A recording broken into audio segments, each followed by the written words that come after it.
आलू के पराठे। निधि की उम्र 25 साल की हो गई थी, इसलिए उसकी शादी के बारे में पूछ पूछ कर आस पड़ोस और रिश्तेदारों ने निधि की माँ का जीना दुश्वार कर रखा था।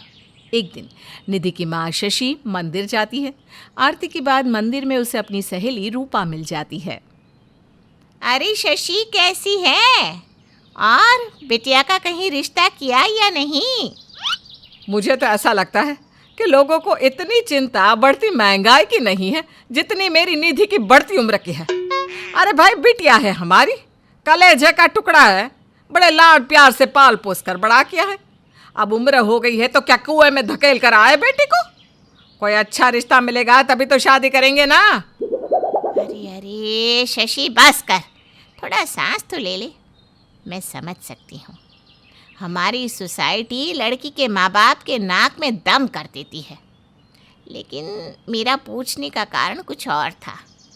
मतलब क्या कहना चाह रही हो? साफ साफ बताओ। अरे मैं इसलिए पूछ रही थी क्योंकि तुम्हारी बिटिया है बड़ी सुंदर, पढ़ी लिखी और अच्छी नौकरी में भी है।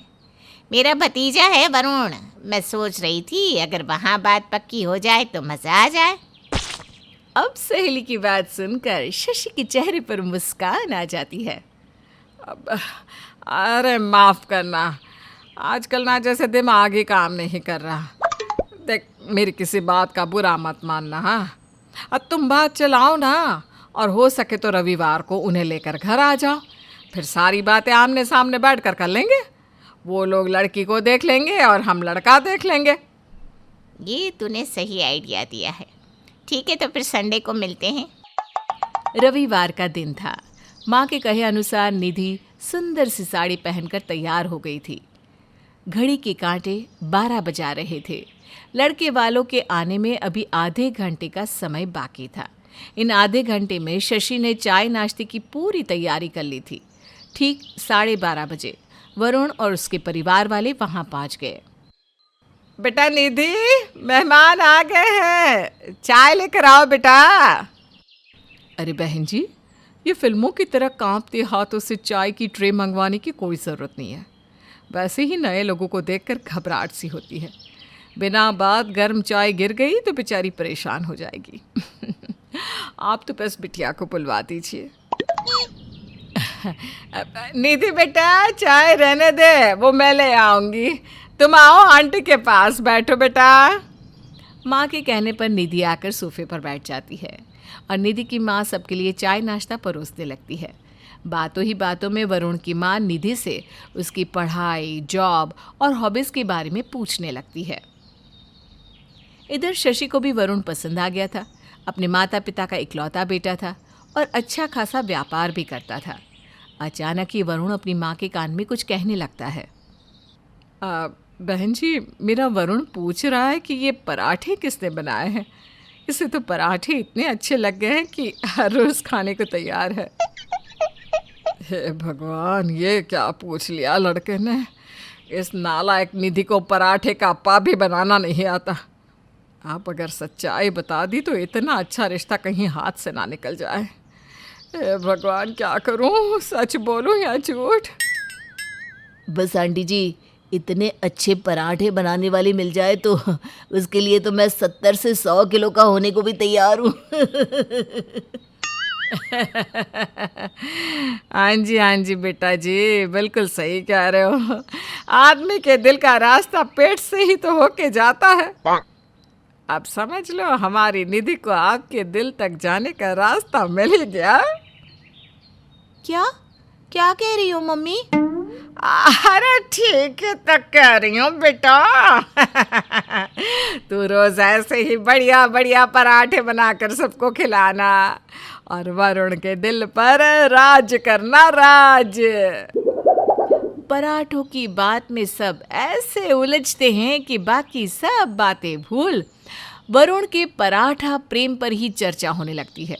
वरुण तो उसी पल शादी के लिए तैयार हो गया जब उसे पता चला कि पराठे निधि ने बनाए हैं।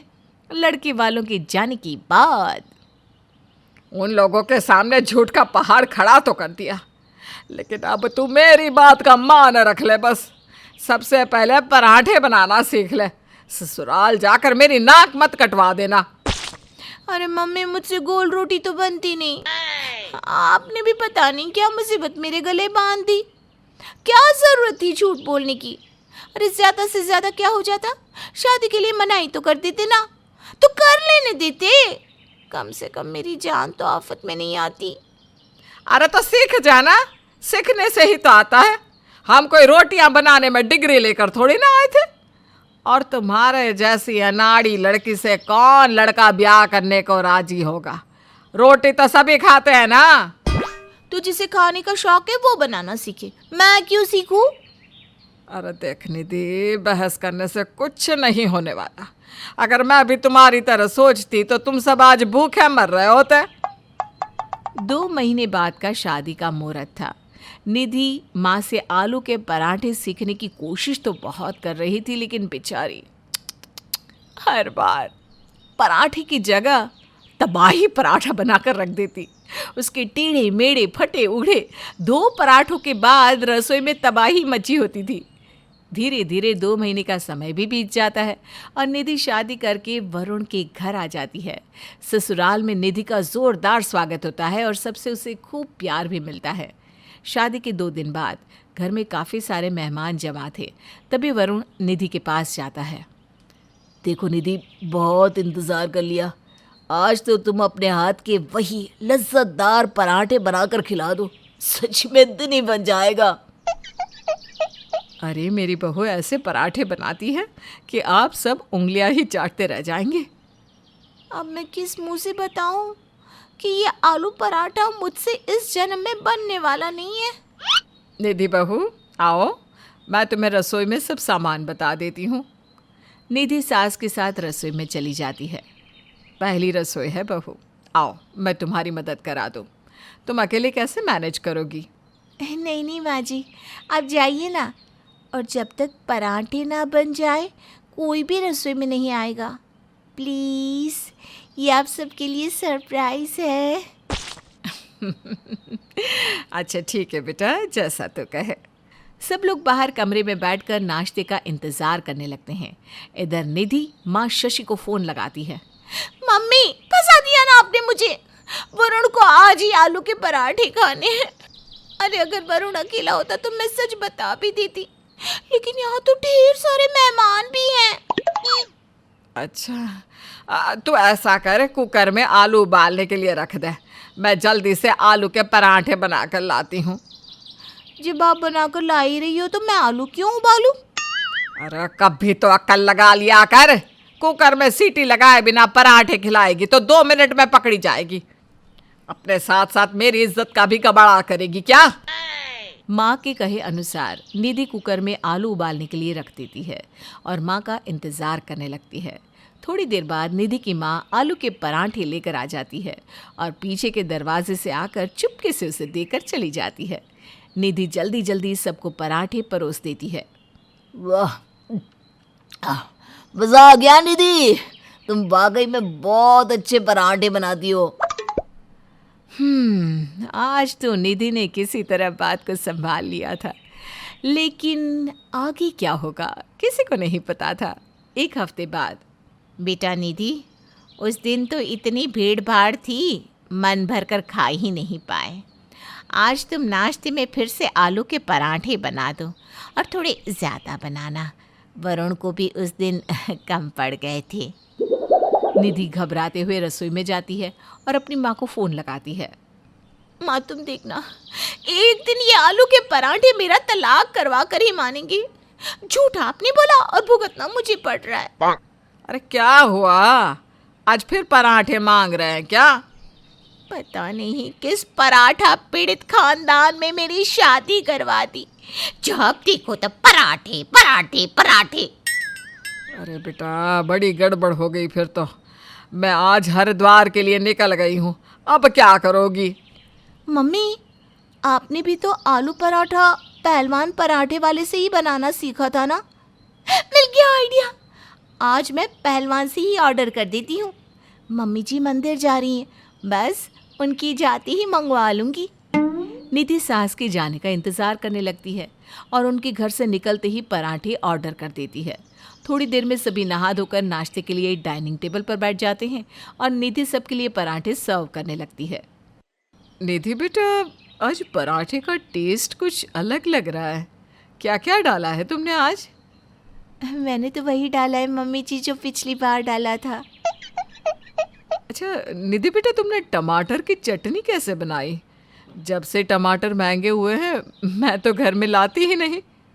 नहीं मम्मी जी, ये टमाटर की चटनी नहीं है, ये तो मैंने फूड कलर और अमचूर डालकर बनाई है। वाह बेटा वाह, कोई कह ही नहीं सकता कि ये टमाटर की चटनी नहीं है।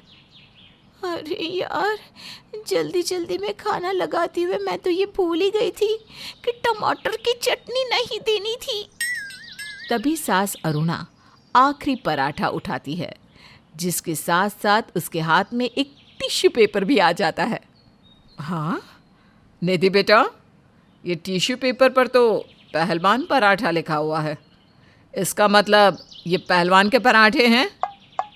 सास की बात सुनकर अपनी चोरी पकड़े जाने के डर से निधि बहुत डर जाती है। आई एम सॉरी मम्मी जी, वो जब आप लोग मेरे घर आए थे तो पराठे मम्मी ने पहलवान से ही मंगवाए थे। मम्मी वरुण का रिश्ता नहीं जाने देना चाहती थी, इसलिए उन्होंने आपसे झूठ बोल दिया। सच में मैं तो कभी चाहती ही नहीं थी कि झूठ बोलकर मेरी शादी हो।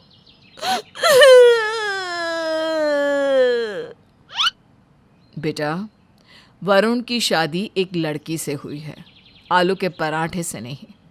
और मुझे तो तुम पहली नज़र में ही भाग गई थी। तुम बिल्कुल परेशान मत हो। आओ, मैं तुम्हें पराठा बनाना सिखाती हूँ। अरे माँ, लगता है हमारा मजाक इसने ज़्यादा ही सीरियसली ले लिया। और उस दिन के बाद निधि अपनी सास को माँ की तरह समझने लगती है और कभी भी उनसे झूठ नहीं बोलती।